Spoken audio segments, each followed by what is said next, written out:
yaliyotokea tarehe 10 mwezi Mei mwaka huu 2025 yaliyomhusisha mwalimu wa dini maarufu kama katekista wa kanisa Katoliki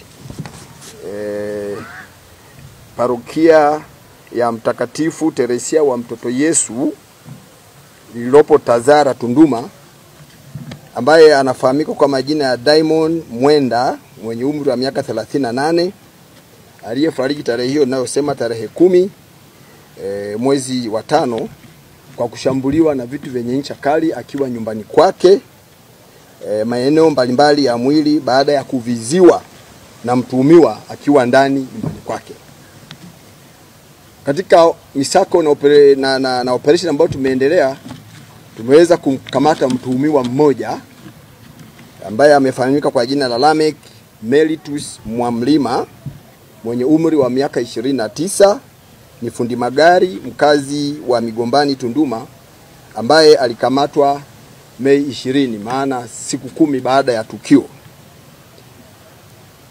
Kuna mtuhumiwa mwingine baada ya kumkamata huyu, kuna mwingine amefahamika, jina tunalo, naye pia bado tunamtafuta, ambaye alishirikiana na huyu katika tukio hili la mauaji ya huyu mwalimu wa dini.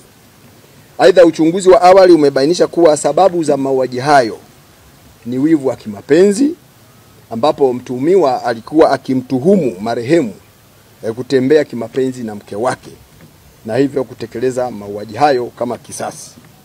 Upelelezi wa tukio hilo bado unaendelea, na utakapokamilika jalada itapelekwa ofisi ya mashtaka kwa ajili ya hatua zaidi za kisheria, ikiwa ni pamoja na kumpeleka mahakamani. Kwa hiyo mtuhumiwa amekamatwa na sababu za awali zinaonyesha kabisa ni wivu wa kimapenzi. Pia kwa watu wa Songwe kuacha kujichukulia sheria mikononi, kwani matatizo na migogoro ya kifamilia ama ugoni kama tulivyosema yanaweza kushughulikiwa na vyombo maalum vilivyokasimiwa kushughulikia matatizo kama hayo. Umehisi ugoni ni kosa, lipo, utakwenda mahakamani, vipo vyombo hapo, ustawi wa jamii watakusaidia na wanasheria jinsi ya kutatua matatizo kama hayo, na si vinginevyo. Kufanya mauaji kwa sababu tu ya kuhisi kwamba mwenza wako anachepuka si jambo jema. Tutapoteza watu bila sababu za msingi. Wananchi, tufuate sheria.